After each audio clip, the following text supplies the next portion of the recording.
수년 연애 끝에 결혼하게 된 30대 부부. 결혼한 지 1년이 다 돼갈 무렵 임신 사실을 확인합니다. 그러나 기쁨도 잠시, 여성은 사고로 그만 남편을 잃고 맙니다. 게다가 불행은 연이어 온다고 했나요? 남편 사망의 충격으로 지병에 있던 시아버지마저 사망하고 만 겁니다.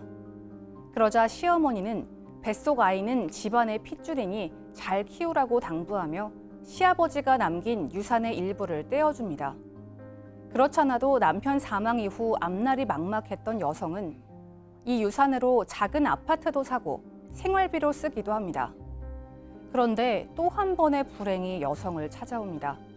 출산일이 남았는데 진통을 느낀 건데요. 결국 아이는 사산되고 맙니다. 게다가 사산 소식을 들은 시어머니는 아이 몫으로 건넨 유산을 되돌려달라고 요구합니다. 여성은 시어머니의 요구를 들어줘야 할까요? 네, 저희가 대략적으로 이제 설명을 드렸는데 좀 안타까운 사연이죠. 일단은 결혼 생활부터 좀 알아봐야 되겠습니다. 남편과의 결혼 생활은 어땠나요? 너무 큰 불행 세 개가 연이어온 얘기를 먼저 들으셨는데요. 다시 앞으로 돌아가서 이 어떤 부부였는가를 보면 참 예쁜 부부였다 이렇게 얘기할 수 있겠어요. 이 두 사람은 소개로 만났고요. 3년 동안 연애를 했습니다. 동갑내기 부부였는데 결혼을 했어요. 이 남편은 이제 박사과정을 밟는 과정이었고 시간 강사로 일을 하고 있었습니다. 학업을 빨리 마쳐야 되는 상황이었죠. 자, 그리고 이 시댁은 상당히 부유한 집입니다. 물질적으로 윤택해서 걱정할 일이 없는데 외아들이었던 남편이 독립심이 굉장히 강해요. 그래서 우리 부모님 도움 받지 말자. 그래서 둘이 함께 월세집을 장만하고 빠듯하게 삽니다. 남편이 또 학생이지 않습니까? 하지만 이 두 사람은 너무너무 행복했고요. 시부모님과 관계도 아주 좋았습니다. 자주 만났고 원만했고 그러다가 이제 결혼 1주년이 되기 직전에 임신 소식을 알게 돼서 주변에 축하를 받으면서 행복하기 그지없었습니다. 자, 이렇게 이제 행복하게 살면 참 좋은 일인데 이 여성에게 이제 불행한 일들이 거듭해서 이제 찾아오게 되는데 일단 가장 첫 번째 불행은 남편이 사망을 해요. 어쩌다 이렇게 사망을 하게 된 건가요? 그러니까 시간 강사다 보니까 아마 여기저기서 강의를 하게 됐던 것 같아요. 그래서 지방에서 강의를 하다가 집으로 오는 길에 고속도로에서 교통사고가 나서 사망을 하게 됩니다. 이때 아내가 임신 3개월이었던 거죠.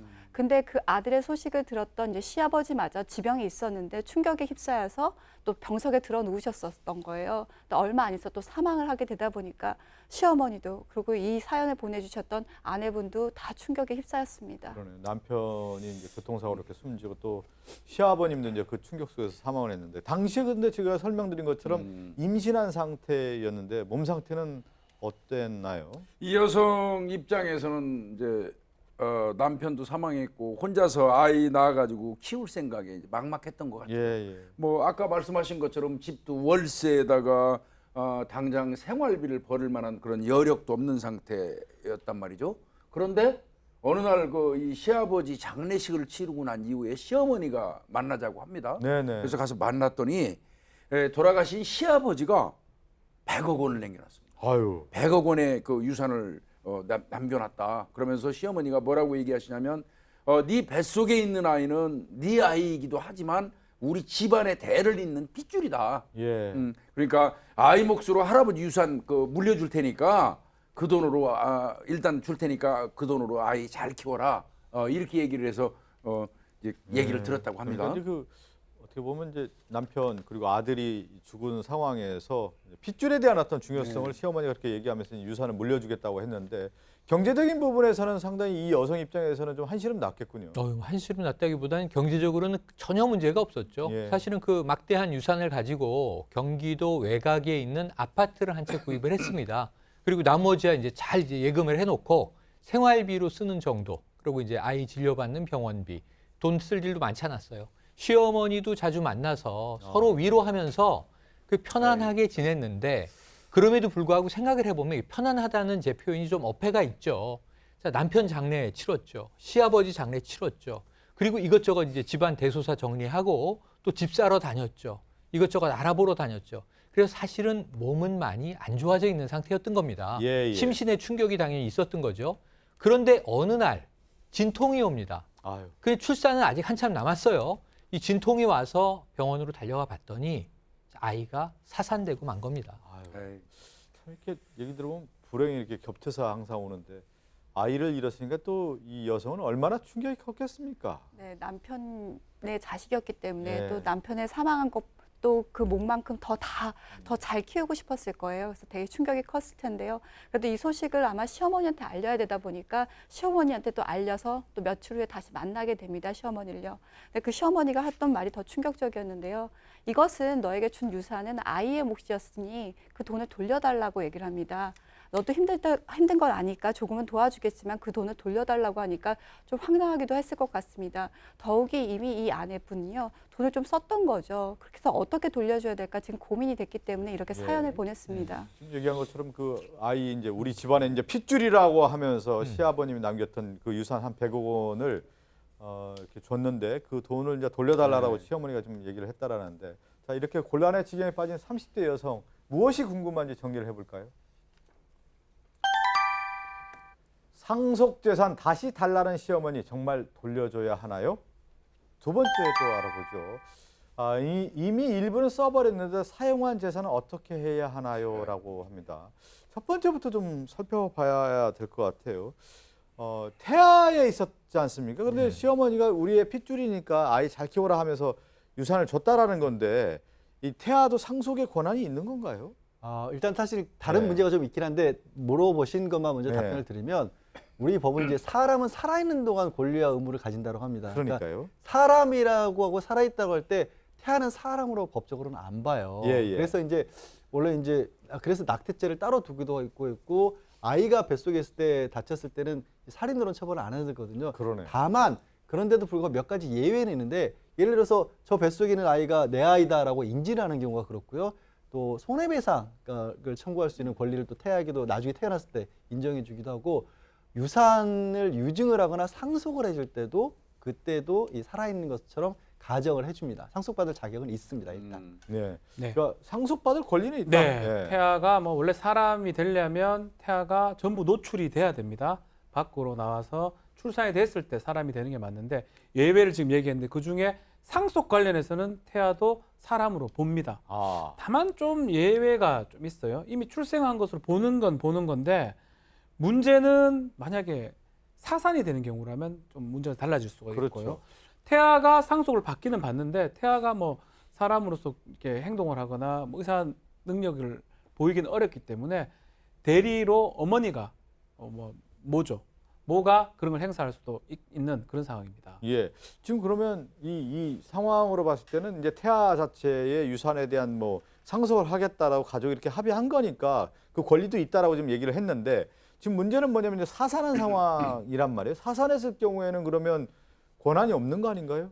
권한이 후발적으로 없습니다. 네. 무효가 됩니다. 그러니까 사실은 근데 이 태아에게 이 할머님이 태아에게 뭔가 이렇게 주겠다고 해서 준 게 그거를 받을 수 있는 권리 없어요. 그러니까 증여받을 수 있는 건 네. 아니에요. 그러니까 돌아가신 시아버지 재산이었잖아요. 그러니까요. 할아버지가 돌아가시기 전에 저 뱃속에 있는 아이에게 내 재산을 줘라라고 하는 건 유증이니까 그렇긴 할 수가 있지만 사실은 할머니에게는 태아를 찍어서 이것이 할아버지 몫이니까 줄 수 있다 이렇게 할 권리는 없어요.